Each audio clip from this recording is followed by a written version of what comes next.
સાનંદમાનંદ વને વસંતમ આનંદ કંદમ હતપાપ વૃંદમ વારાણસી નાથમ નાથ નાથમ શ્રી વિશ્વનાથમ શરણમ પ્રપદ્યે. સર્વે ભવન્તુ સુખિના સર્વે સંતુ નિરામયાઃ સર્વે ભદ્રાણિ પશ્યન્તુ મા કશ્ચિત દુઃખ ભાગ ભવેત.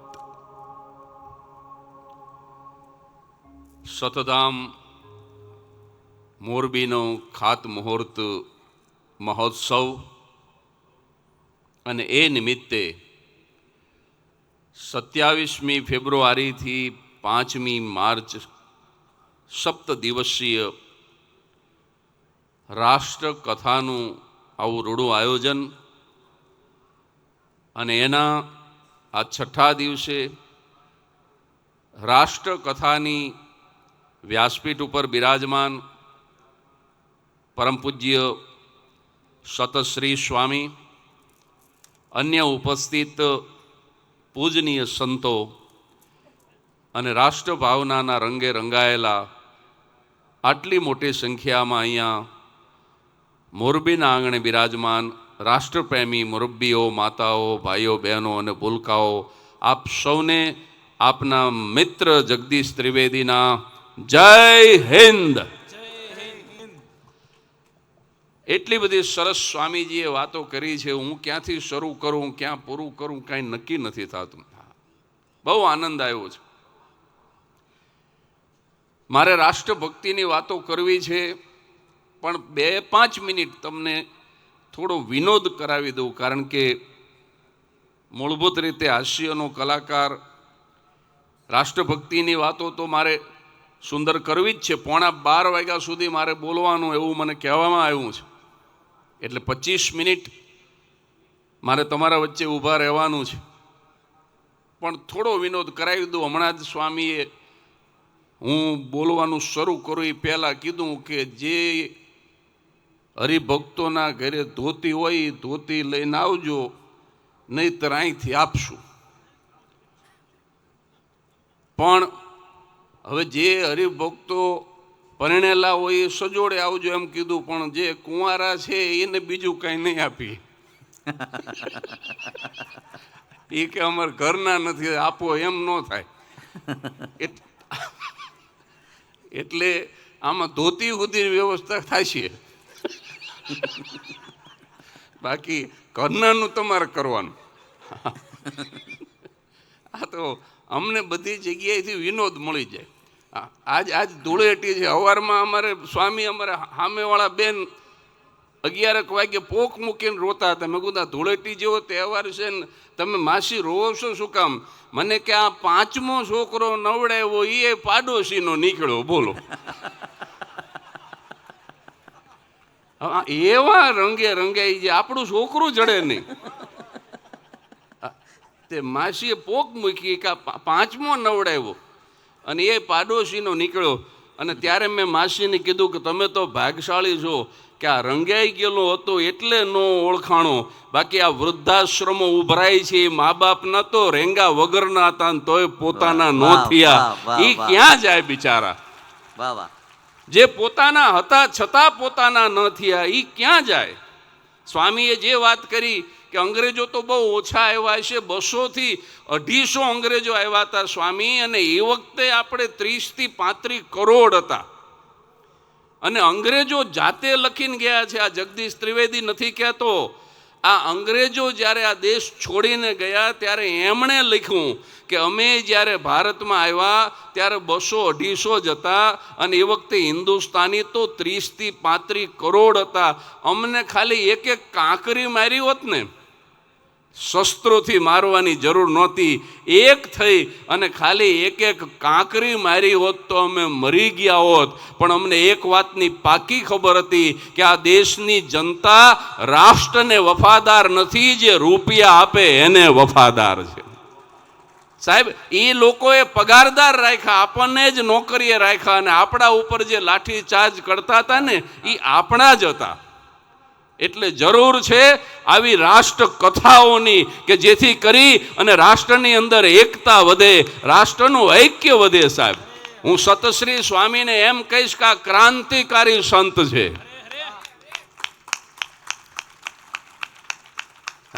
રામ કથાનો વિરોધ નથી, ભાગવત કથાનો વિરોધ નથી, શિવ મહાપુરાણનો વિરોધ નથી. એ બધી કથાઓ તો થવી જ જોઈએ, પણ આ એક એવા સંત છે એને વિચાર આવ્યો કે હવે રાષ્ટ્ર કથા કરવાની જરૂર છે સાહેબ, રાષ્ટ્રની વંદના કરવાની જરૂર છે. અને એટલે 5 સૂત્ર હાથ ઊંચા કરીને મારી સાથે બોલો. પૂજ્ય મોરારી બાપુ પાસેથી ઉછીનો લીધો આ વિચાર, પણ એમને યાદ કરીને એક વખત 5 સૂત્રો ઉર્ધ્વ બાહુ બનીને બોલો. એક આપણા આદિ અનાદિકાળથી 4 સૂત્રો ચાલ્યા આવે છે, એની અંદર આ 5મું સૂત્ર ઉમેરવાની જરૂર છે. પહેલું, માતૃદેવો ભવ, માતૃદેવો ભવ, પિતૃદેવો ભવ, પિતૃદેવો ભવ, આચાર્ય દેવો ભવ, આચાર્ય દેવો ભવ, અતિથિ દેવો ભવ. અતિથિ દેવો ભવ. અને એની અંદર આજથી શરૂ કરી દો આ 5મું સૂત્ર, રાષ્ટ્ર દેવો ભવ.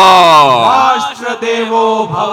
મારો દેશ, મારી માતૃભૂમિ, મારું રાષ્ટ્ર પણ ઈશ્વર કરતા, દેવ કરતા જરાય ઉતરતું નથી. આ ભાવના જ્યારે એક એક હિન્દુસ્તાનીના હૃદયમાં આવશે ને, ત્યારે તાકાત નથી પાકિસ્તાનની કે ચીનની હિન્દુસ્તાનની સામે આંખ ઊંચી કરીને જોઈ શકે સાહેબ. સ્વામીએ જે વાત કરી એના ઉપર જ આ આખું મારું 25 મિનિટનું પ્રવચન ચલાવું છું. હું કાંઈ નક્કી કરીને આવ્યો નથી, પણ બરાબર આ મુદ્દાને પકડીને બોલવા માંગુ છું. એક બાપ અને દીકરો રમકડાની દુકાનમાં ગયા. હમણાં જે સ્વામીએ વાત કરી એના ઉપર જ હું વાતને આગળ વધારું છું. 5 વર્ષનો છોકરો હતો, એનો બાપ એની સાથે હતો. એક રમકડું લીધું, કાઉન્ટર ઉપર આવ્યા અને જ્યાં મૂક્યું એટલે પિતાએ કીધું એના છોકરાને કે આ રમકડું તને નહીં લઈ દઉં, બીજું ગમે તે રમકડું લઈ લે. છોકરો રડવા માંડ્યો. બાળક જીદ કરે, એ બાળકનો સ્વભાવ છે. એને કીધું કે ના, મારે આ જ રમકડું લેવું છે. એના પિતાએ કીધું કે આ તો તને નહીં જ લઈ દઉં. આવડો મોટો આ રમકડાનો સ્ટોર છે, એમાંથી તારે જે જોઈએ તે રમકડું લઈ લે, પણ આ રમકડું તને નહીં લઈ દઉં. બાળક રડવા માંડ્યું એટલે એ ડિપાર્ટમેન્ટલ સ્ટોરનો જે મેનેજર, માલિક જે કાઉન્ટર ઉપર બેઠો હતો, એણે પિતાને કીધું કે તમે કેવા છો, તમારો દીકરો છે અને રડે છે અને તમે ભલા માણસ એને રમકડું નથી લઈ દેતા. અને ત્યારે મારા તમારા દેશનો એક બાપ બોલ્યો છે કે હું એટલા માટે નથી લઈ દેતો કારણ કે એના ઉપર મેડ ઇન ચાઇના લખ્યું છે. સાહેબ, અહીંયા વાત પૂરી નથી થતી. હવે પછીનું જે વાક્ય છે ને, એ સાંભળવા જેવું વાક્ય છે કે હું એટલા માટે નથી લખી દેતો કારણ કે એના ઉપર મેડ ઇન ચાઇના લખ્યું છે. હું મારા બાળકને થોડી મિનિટો માટે રડાવી શકું, પણ હું શહીદોના બાળકોને આજીવન ક્યારેય રડાવી ન શકું. આપણા જ દેશના રૂપિયા લઈને એ લોકો શસ્ત્ર ખરીદે અને આપણા જ સૈનિકોને શહીદ બનાવે અને શહીદ થયેલા સૈનિકનો પરિવાર આખી જિંદગી રડે.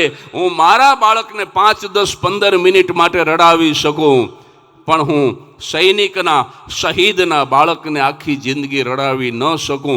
આ ભાવના આપણી અંદર જાગૃત થવી જોઈએ. અને એટલા માટે 4 લીટી જ્યારે હું વિદેશ જતો હોઉં છું, અવારનવાર આપ સૌના આશીર્વાદથી વિદેશ જવાનું બને છે. હમણાં 1 એપ્રિલે જઈ રહ્યો છું. એ 98મી વિદેશ યાત્રા છે. અવારનવાર પરદેશ જવાનું બને છે, પણ જ્યારે માતૃભૂમિથી દૂર હોઈએ છીએ ત્યારે 4 લીટી અમારા શ્વાસોશ્વાસની અંદર ઘુમરાતી હોય છે. અને કઈ 4 લીટી? કે નથી કોઈ પરવા કબર કે કફનની, નથી કોઈ પરવા દહન કે દફનની, નથી કોઈ પરવા આ બદનના જતનની, પણ મને એક પરવા છે મારા વતનની, મને એક પરવા છે માદરે વતનની. હવે આનું દહન થાય કે દફન થાય કાંઈ ફેર નથી પડતો. આ બદનના જતનની પણ પરવા નથી, પણ માદરે વતનની પરવા છે સાહેબ. મારો દેશ સતત પ્રગતિ કરતો રહેવો જોઈએ. અને એટલા માટે હું તમને 3 તબક્કાની એક વાત કરવા માંગુ છું. એક આઝાદી પહેલાંનો બહુ ભૂતકાળનો સમય, એ વખતનું ભારત, એક આઝાદી પહેલાંનું ભારત, અને એક હજી હમણાંનું ભારત. ત્રણ કાળની મારે ત્રણ નાની નાની વાત કરી અને આજના પ્રવચનને મારે રાષ્ટ્રભક્તિના રંગે રંગવું છે. વર્ષો પહેલાનો ભૂતકાળ. એક ગામના પાદરની અંદર યુદ્ધ ફાટી નીકળ્યું. એક રજપૂતાણી,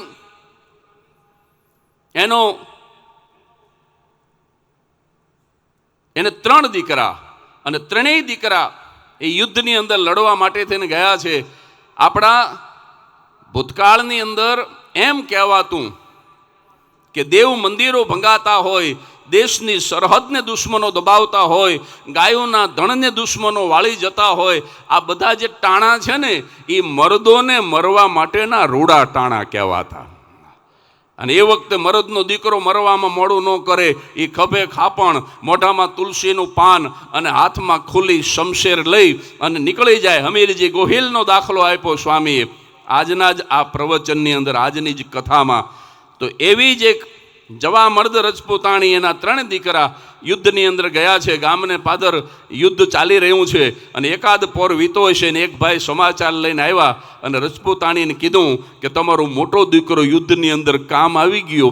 પણ રજપૂતાણી રડી નહીં સાહેબ, એના ચહેરાની પ્રસન્નતા વધી ગઈ, એની આંખમાં એક પણ આંસુ ના આવ્યું. એકાદ બે પોર વીતાય છે ને વળી માણસ સમાચાર લઈને આવ્યો કે બા તમારો વચેટ દીકરો કામ આવી ગયો, બહુ સારું લડ્યો, પણ એ દુશ્મનોની સામે લડતા લડતા કામ આવી ગયો. રજપૂતાણીની આંખમાંથી એક પણ આંસુનું ટીપું ન પડ્યું, એના ચહેરાની પ્રસન્નતા વધી ગઈ. પણ એકાદ બે પોર વીતા હશે, સૂરજ આથમવાનું ટાણું થયું હશે અને એ માણસ ત્રીજી વખત આવ્યો, પણ મોઢામાંથી શબ્દ નથી નીકળતા અને માંડ માંડ બોલ્યો કે તમારો નાનો દીકરો કામ આવી ગયો. અને એ વખતે માની આંખમાંથી, રજપૂતાની આંખમાંથી બોરબોર જેવડા આહુડા પડી ગયા. એટલે પેલા માણસે કીધું કે માફ કરજો, પણ તમારા ત્રણ દીકરામાં તમને નાનો દીકરો થોડોક વધારે વાલો લાગે છે.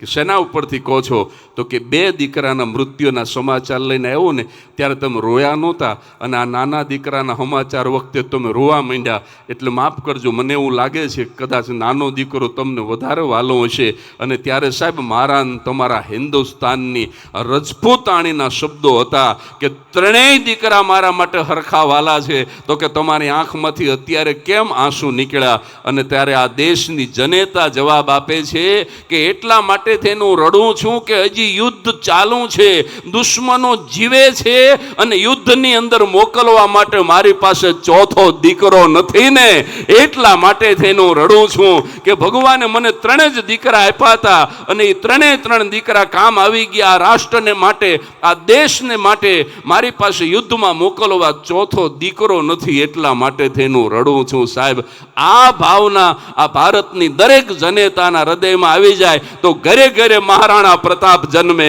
ઘરે ઘરે છત્રપતિ શિવાજી જન્મે. સાહેબ अपमानती थी मन मोह बड़ा सोई हिंद के राजपुतानी आ रण काज भड रजपुत चढ़े और द्वार खड़े मैन सोतती थी मेरा मोह बड़ा इस काज खड़ा फिर शीश दड़ा जिम काटती थी मन शीश लटासम केश पटापति देव को हार पहनावती थी जमदूतनी थी अवधूतनी थी सोई हिंद की राजपुतानिया थी. આ એક ભૂતકાળનું ચિત્ર છે. હવે આઝાદીના સમયનું, આઝાદી મળવાની તૈયારી હતી, જાકાજીક બોલતી હતી એ વખતનું એક ચિત્ર આપું તમને. બે અંગ્રેજ જેપી સાન્ડર્સ અને જ્હોન સ્કોટ, આ નામ સાથે કહું અને તારીખ સાથે કહું.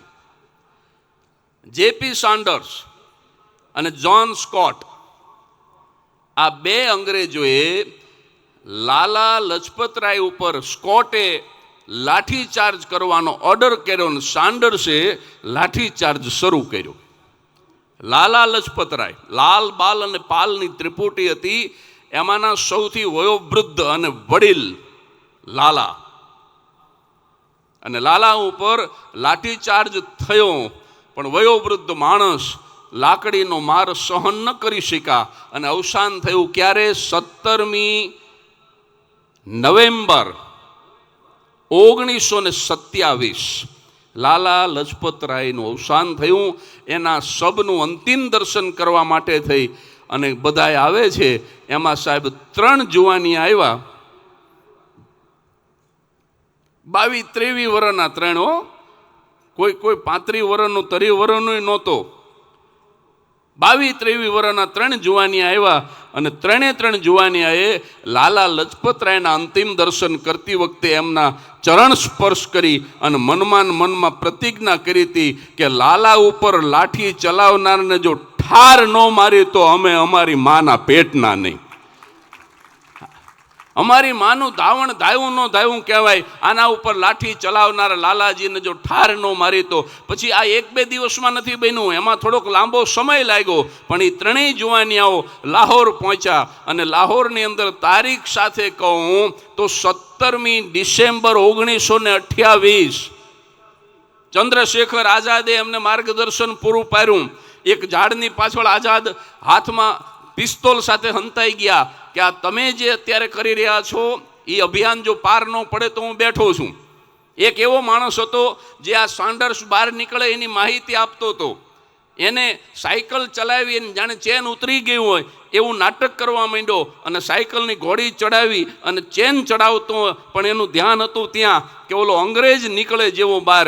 એટલા ત્રિપુટીને હું જાણ કરી દઉં. અને જેવો અંગ્રેજ આવ્યો અને ત્રિપુટીને જાણ કરી, સાહેબી ત્રિપુટીમાં સૌથી પહેલું ફાયરિંગ કર્યું રાજગુરુએ. અને રાજગુરુએ ફાયરિંગ કર્યા પછી હતી એટલી ગોળી ભગતસિંહે ધરબી દીધી. ભગતસિંહ, રાજગુરુ અને સુખદેવની ત્રિપુટીએ સાન્ડર્સને ઠાર મારી નાખ્યો. પણ પંજાબની અંદર શિયાળાની ઠંડી છે, ડિસેમ્બર મહિનો છે. એ વખતે મોબાઈલ તો નહોતા પણ ટેલિવિઝને નહોતા. એક બુઢો સરદાર અને એક બુઢી સરદારણ સગડીની પાસે બેસી અને ધીમે ધીમે તાપે છે. અને એમાં આકાશવાણી રેડિયો ઉપરથી સમાચાર વહેતા થયા કે કોઈ અહિંસક, એમાં 2 પ્રવાહ હતા. મારા તમારા રાષ્ટ્રને આઝાદ કરવા માટે 2 પ્રવાહ હતા. એક ગાંધીજીના ફોલોઅર્સ હતા જે અહિંસામાં માનતા હતા, અને એક આ જે હતા યુવાનો એ હિંસા કરીને પણ આપણા દેશને આઝાદ કરવા માટે થઈને એ લોકો બે વિચારધારાઓ હતી. એમાં એક ગાંધીજીની વિચારધારા હતી અને એક આ બધાની જે મેં નામ લીધા એ તમામ. એટલે કોઈ યુવાનોએ અંગ્રેજનું ભડાકો કરીને ખૂન કર્યું છે. આવા સમાચાર જ્યારે આકાશવાણી ઉપરથી વહેતા થયા, અને સાહેબ નામ સાથે જો કહું તો કિશનસિંહ સાંધુ અને સામે વિદ્યાદેવી કૌર, એક બુઢો સરદાર અને એક બુઢી સરદારણ, 2 આમ સગડીને તાપે છે. અને આમ જ્યાં આકાશવાણી ઉપરથી સમાચાર મળ્યા કે કોઈ આઝાદીની લડતના કોઈ હિંસક લડવૈયાએ, કોઈ યુવાને અંગ્રેજ સાન્ડર્સની લાહોરમાં હત્યા કરી છે. અને સાહેબ આંખોમાં ચમક આવી. બુઢા સરદારે પોતાની સરદારણને કીધું કે ભગતની માં, મને શંકા પડે છે કે અંગ્રેજની હત્યા કરનાર આપણો ભગત તો નહીં હોય ને. અને ત્યારે સાહેબ એક જનેતા જવાબ આપે છે, સાંભળજો, કે ભગતના બાપુ, તમને તો શંકા પડે છે પણ મને શ્રદ્ધા છે કે મારા ભગત સિવાય બીજું કોઈ ન હોય. 9 મહિના સુધી મારા ઉદરની અંદર મેં જેને રાખ્યો છે, અમૃતથી ઉજળા ધાવણ દવડાવીને મેં જેને મોટો કર્યો છે, મોતની સાથે બાથ પીડીને મેં જેને પેદા કર્યો છે, એ મારો ભગત જ હોય. ભગત સિવાય બીજું કોઈ ન હોય. સાહેબ, પતિ અને પત્ની, પુરુષ અને સ્ત્રી, પિતા અને માતા, એની અંદર આટલો તફાવત છે. પિતા બહુ તો શંકા કરી શકે, પણ માં શ્રદ્ધાથી કહી શકે કે આ મારું જ સંતાન હોય. અને સાહેબ દુઃખની વાત તો એ છે કે 23 વર્ષની ઉંમર હતી. 1907માં જન્મેલા છે શહીદ ભગતસિંહ. 23 વર્ષની ઉંમરે. હમણાં આવશે 23મી માર્ચ,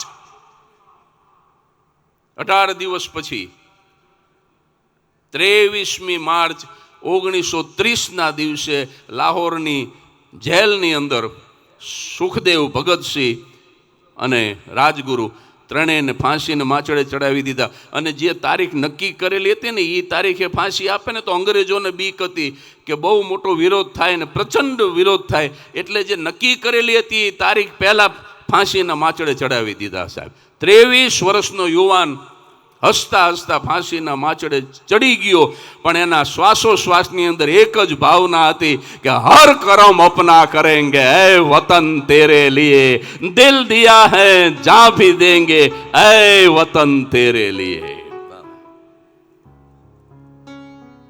સાહેબ, લાલા લજપતરાયની સાથે લાલ, બાલ અને પાલ, એમાંના એક બાલ એટલે બાલ ગંગાધર, લોકમાન્ય બાલ ગંગાધર ટિળક. સાહેબ, મુંબઈની કોર્ટમાં ટિળક મહારાજ ઉપર કેસ ચાલે અને જજ સાહેબે કીધું કે જો તમે અંગ્રેજ સરકારની માફી માગી લ્યો તો તમને મહારાષ્ટ્રમાં રહેવા મળે, અને જો તમે માફી નહીં માગો તો તમને આંદામાન નિકોબારના ટાપુ ઉપર તમને કાળા પાણીની સજા કરવામાં આવશે. અને ત્યારે સાહેબ ભરચક કોર્ટની અંદર કઠોળામાં ઊભેલા બાલ ગંગાધર લોકમાન્ય ટિળક સિંહ ગર્જના કરે છે. શું કહે છે કે અંગ્રેજ સરકારની માફી માગી અને મને જો મહારાષ્ટ્રમાં રહેવા મળે તો મહારાષ્ટ્ર મારા માટે આંદામાન નિકોબાર છે, અને જો સ્વમાન ભેરું આંદામાન રહી શકું તો એ મારા માટે માદરે વતન છે. અને કઠોળામાં ઉભા બાળ ગંગાધર તિલક શું બોલ્યા કે સ્વરાજ માજા જન્મ સિદ્ધ અધિકાર આહે આણીમી ઘેતણાર. મહારાષ્ટ્રીયન મરાઠી ભાષામાં એને અંગ્રેજીમાં એમ કહેવાય કે swaraj is my birthright, I shall have it. અને એનું શુદ્ધ ગુજરાતી એ છે કે સ્વરાજ મારો જન્મ સિદ્ધ અધિકાર છે જે હું મેળવીને જ રહીશ. સાહેબ, આવી ભાવનાથી આ લોકોએ પોતાના પ્રાણની કુરબાની આપી. પછી મને તમને આઝાદી મળી છે, એ આઝાદી વેડફી નાખવા માટે નથી મળી સાહેબ, એ આઝાદીનું જતન કરવા માટે થઈ. આ દેશને મહાસત્તા વિશ્વ ગુરુ બનાવવા માટે મળી છે. અને એ આઝાદી અને આ દેશ, આ જો સાહેબ રાષ્ટ્રકથાઓ આ રીતે થતી રહેશે તો મને શ્રદ્ધા છે કે 47 પહેલા આ દેશ વિશ્વગુરુ બની જશે. ગામો ગામ જો સતશ્રી જેવા સંતો નીકળી પડશે અને જો આવી રાષ્ટ્રકથાઓ દ્વારા યુવાનોમાં, માતાઓમાં, આ દેશની પ્રજામાં, દેશના નાગરિકોની અંદર જો આવો દેશ પ્રેમ મજબૂત થતો રહેશે તો મને શ્રદ્ધા છે કે નરેન્દ્રભાઈ મોદીનું જે સ્વપ્ન છે 2047 47 પહેલા આ દેશ વિશ્વગુરુ બની જશે સાહેબ. અને એટલા માટે આ રાષ્ટ્રકથાની જરૂર છે. આવી કથાઓ થવી જ જોઈએ. અને બાકી બચેલી છેલ્લી 5 મિનિટની અંદર ઓલા પાછળ થોડાક ઊભા થી એમને તો ભરોહો મળી ગયો કે વિશ્વગુરુ થઈ જ જાય, હવે હુઈ જાઓ. હવે હા, એને તો પાકો ભરોહો કે હવે જગદીશભાઈ આવ્યા એટલે હવે થઈ જ ગયું માનો, આપણે હુઈ જાઓ, હોવારે જાગશું. આવી રાષ્ટ્રપ્રેમની વાતો થતી હોય ને હાલતા થાય ને, આવાના કારણે જ આ દેશ પાછો પડ્યો છે. મારી વાત સાચી લાગે તો વગાડો તાલી. આ ભગતસિંહની વાત થતી હોય, લોકમાન્ય ટિળકની વાત થતી હોય, અહીંયા ખંખેરવા માંડે ને એના કારણે જ આ દેશ વાંયે રહી ગયો છે. સત્ય કેવું છે સાહેબ, કોઈને સારું લાગે એવું નથી કેવું, સાચું કેવું છે. કોને સારું લગાડવું સાહેબ? હરીને સારું લાગે તો બહુ થઈ ગયું. હવે દુનિયામાં કોઈને સારું લગાડવાની જરૂર નથી. એક મારા ઈશ્વરને સારું લાગે તો બહુ થઈ ગયું. અને એટલા માટે બાકી બચેલી જે 5 મિનિટ છે એમાં હવે આઝાદી પછીની એક સત્ય ઘટના, અને હવે દૂર નથી જાવું સાહેબ. હાલો તમને લઈ જવું મૂળી. મૂળીની બાજુમાં આવેલું ટીકર ગામ, પરમારનું ટીકર. અને સાહેબ એક દિવસ કોફીનમાં રાષ્ટ્રધ્વજ વીંટળાયેલો અને ટીકરનો એક દીકરો શહીદ થઈ. અને જ્યારે ટીકર આવ્યો ને, આખું ઝાલાવાડ હિપક્યું ચડ્યું. અને નામ હતું દિલીપસિંહ ચૌહાણ. વગાડો વાયોલિન થોડુંક સ્વામી, કાં તમે વગાડો કંઈક. હા, એ વાત શિવરંજની આપો.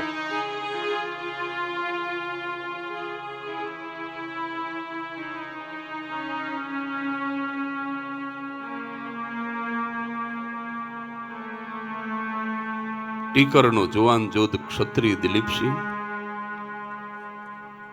દુશ્મનોએ દગો કરીને માર્યો છે. તિરંગાની અંદર શહીદનું શબ વીંટળાયેલું છે ને વતનમાં જ્યારે કોફીન આવ્યું, અમારું આખું ઝાલાવાડ સ્વામી હિપકે ચડ્યું છે. તે દિવસે એમ કહેવાય છે કે ટીકરમાં તો નહીં પણ ફરતા ગામમાં ચૂલા ન હળી ગયા. 5-5 7-7 વર્ષના છોકરા તેથી એમ કહેતા હતા કે માં આજ અમારે નથી ખાવું, અમને ભૂખ નથી.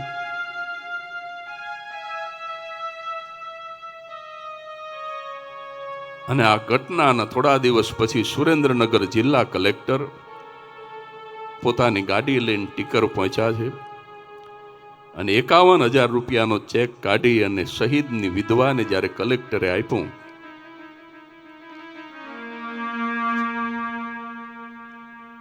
તમારા પતિ શહીદ થયા છે અને સરકાર શ્રી તરફથી તમને આ વળતર આપવામાં આવે છે અને મારા તમારા દેશની શહીદની વિધવા, આ કોઈ 100, 200, 500 વર્ષ પહેલાની વાત નથી. જગદીશ ત્રિવેદીએ નજરે જોયેલી, હમણાં બનેલી, આપણા વિસ્તારમાં બનેલી આ વાત છે. મિત્રો, જેવું કલેક્ટરે ચેક આપ્યો અને 50,000ના ચેકના 50 ટુકડા કરી અને કલેક્ટરના હાથમાં પાછા આપીને મારા તમારા દેશની શહીદની વિધવા બોલી હતી કે મારો પતિ માતૃભૂમિને માટે શહીદ થયો છે અને માની પાછળ દીકરો શહીદ થાય ને જો એના વળતર લેશું ને તો કાલથી કોઈ શહીદ નહીં થાય. મારે મારા પતિની શહીદીનું વળતર નથી લેવું. અને ચેકના ટુકડા કરીને કલેક્ટરના હાથમાં આપ્યા પછી કલેક્ટરની આંખો ભીની થઈ અને તે દિવસે કલેક્ટર એટલું બોલ્યા હતા કે બેન, બા, તો પછી તમારા પતિની શહીદીનું વળતર તમને ક્યારે મળશે? અને મારા તમારા દેશની શહીદની વિધવા, યુવાન વિધવા તે દિવસે એટલું બોલ્યા હતા કે સાહેબ, સામે ઓલું ઘોડીઓ દેખાય છે કે હા, એની અંદર જે છોકરો હતો ને એ છોકરાએ એના બાપનું મોઢું નથી જોયું. બેટડે બાપના મોઢાનો ભાળા એના કુમળા હાથે ખોડાવું, કડવૈયા મારે ઠાકોરજી નથી થાવું. મારા ને તમારા રાષ્ટ્રના માણા નહીં, મારા ને તમારા રાષ્ટ્રના પાણા પણ દેશ દાસથી ભરેલા છે સાહેબ. હારો પાણો જોઈને ઘડવૈયો ઠાકોરજી બનાવવા તૈયાર થયો ને આમ ટાંકણું મૂકીને હથોડીનો ઘા કરવા જાય તેથી હિન્દુસ્તાનનો પાણો બોલ્યો તો કે ટોચમાં ટાંકણું લઈને ઘડવૈયા મારે ઠાકોરજી નથી થાવું. તો કે તારે શું થાવું છે? તો કે બેટડે બાપના મોઢાનો ભાડા એના કુમળા હાથે ખોડાવું, ઘડવૈયા મારે ઠાકોરજી નથી થાવું. આવા કોઈ શહીદનો પાળિયો થઈને પૂજાવું, મારે ઠાકોરજી નથી થાવું.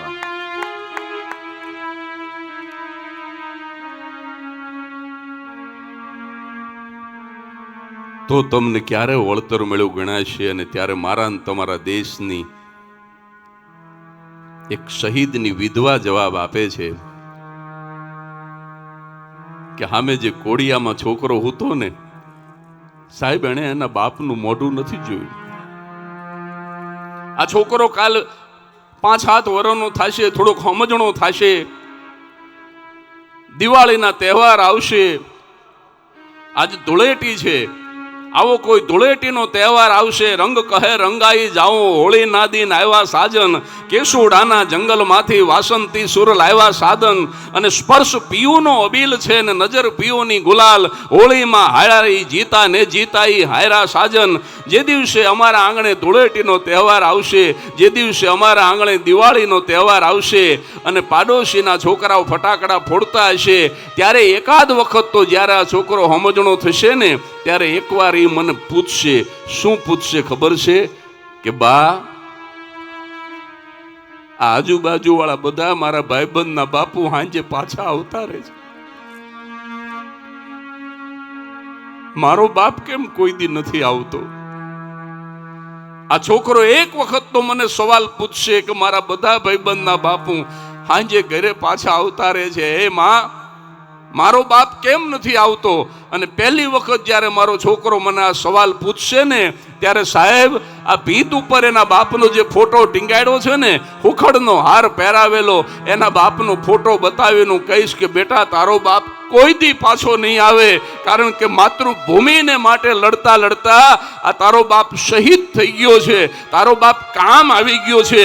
પણ એ 5 વર્ષના બાળકના માનસની અંદર જે રીતે આ સ્વામી અત્યારે આપણા માનસમાં રાષ્ટ્રભક્તિના બીજ વાવે છે, એ તે દિવસે વિધવા એવું બોલ્યા હતા કે 5 વર્ષના બાળકના માનસમાં હું રાષ્ટ્રભક્તિના બીજ વાવીશ, અને એ છોકરો જ્યારે 18, 20 કે 22 વર્ષનો થશે એટલે હું એને ભારતના આર્મીની અંદર ભરતી કરીશ, અને પછી પાકિસ્તાન સાથે યુદ્ધ થશે, અને મારો દીકરો એક નહીં 21 દુશ્મનોને મારીને જેથી ટીકર પાછો આવશે ને ત્યારે હું માનીશ કે એના બાપની શહીદીનું હવે મને સાચું વળતર મળી ગયું. બાકી 50,000 રૂપિયાના ચેકમાં શહીદીના વળતર ન હોય સાહેબ. આ મારા ને તમારા દેશનો રાષ્ટ્ર પ્રેમ છે. આ મારા ને તમારા દેશની શહીદોની વિધવાની પણ ભાવના છે સાહેબ. એનો બાપ ભલે મરી ગયો છતાં એને હું ફૌજમાં ભરતી કરીશ, અને દેશના નામ સાથે બોલું છું કે પછી જો પાકિસ્તાન સાથે યુદ્ધ થશે તો એક નહીં 21 દુશ્મનોને મારીને જે દિવસે મારો દીકરો ટીકર પાછો આવશે ને ત્યાં સુધી હું પ્રતીક્ષા કરીશ, અને તે દી મને સંતોષ થશે કે હાશ હવે એના બાપની શહીદીનું મને વળતર મળી ગયો. આ ભાવના મારા ને તમારા નસ નસમાં, મારી ને તમારી રગ રગમાં હોવી જોઈએ સાહેબ. અને આ ભાવના જગાડવા માટે થઈ અને આ ક્રાંતિકારી સંતે રાષ્ટ્રકથાનું આયોજન કર્યું છે સાહેબ. મને આપેલો સમય પૂરો થઈ ગયો છે એટલે વધારે નથી બોલવું. દરરોજ તો 3 કલાકની ટેવ હોય, પણ આજે અડધી જ કલાકમાં વાત પૂરી કરવાની હતી. પણ રાષ્ટ્રની તમારે સેવા કરવી હોય તો આ રીતે ભલે તમે તમારા દીકરાને કદાચ ફૌજમાં ન મોકલો, તમે કદાચ ફૌજમાં ન જાઓ, પણ 4-5 વાત હું તમને એક જ મિનિટમાં કહી દઉં. આ નિયમ જો તમે ધારણ કરી લેશો તો પણ તમે રાષ્ટ્રની બહુ મોટી સેવા કરી ગણાય છે. એક જે સ્વામીએ કીધું એ કે જો તમે હિન્દુ હોય તો પ્રતિજ્ઞા કરો કે કોઈ હિન્દુને કદાચ હું ઉપયોગી ન થઈ શકું તો કાંઈ નહીં, પણ કાલથી કોઈ હિન્દુને નડીશ નહીં. બીજી પ્રતિજ્ઞા એ કરો કે મારી થાળીની અંદર કાલથી એક અનાજનો નાનકડો કોણ પણ હું એઠો નહીં મૂકું. આ પણ રાષ્ટ્રની બહુ મોટી સેવા છે.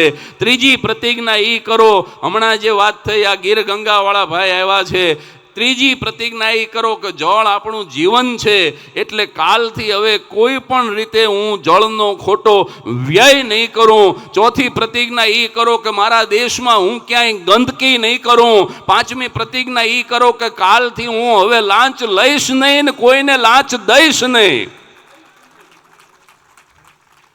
પાંચમી પ્રતિજ્ઞા લાંચની કરો. છઠ્ઠી પ્રતિજ્ઞા એ કરો કે હું પ્લાસ્ટિકનો ઉપયોગ નહીં કરું. અને સાતમી પ્રતિજ્ઞા એ કરો કે કમસે કમ મારા પરિવારની અંદર જેટલા સભ્યો છે કમસે કમ એટલા વૃક્ષ વાવી અને હું એને મોટા ઝાડવા કરીશ મરતા પહેલા. આ 7 પ્રતિજ્ઞા કરો ને તોય સાહેબ બહુ મોટી રાષ્ટ્રની સેવા થઈ જશે. એટલે બીજું કાંઈ કરવાની જરૂર નથી. આ 7 પ્રતિજ્ઞા લઈને જજો, બસ વધારે કાંઈ નથી કહેવું. આપે મને ખૂબ પ્રેમથી સાંભળો. આપનો ખૂબ ખૂબ આભાર. અને એક વખત ઊંચા હાથ કરી અને આપણે પહેલા 5 સૂત્રો પાછા બોલી નાખી એટલે મને શાંતિ થઈ જાય કે ના અહીં સુધી આવ્યો ને ધક્કો ખાધો એ બધું લેખે. માતૃદેવો ભવ, માતૃદેવો ભવ, પિતૃદેવો ભવ, પિતૃદેવો ભવ, આચાર્ય દેવો ભવ, આચાર્ય દેવો ભવ, અતિથિ દેવો ભવ, અતિથિ દેવો ભવ. સતશ્રીની આ કથાને યાદ કરીને રોજ આ 5 સૂત્ર બોલજો. અને એની અંદર આ 5મું સૂત્ર પૂજ્ય મોરારી બાપુ પાસેથી મળ્યું છે, પણ એ ખાસ બોલજો. રાષ્ટ્રદેવો ભવ. રાષ્ટ્રદેવો ભવ. Thank you very much. Thank you.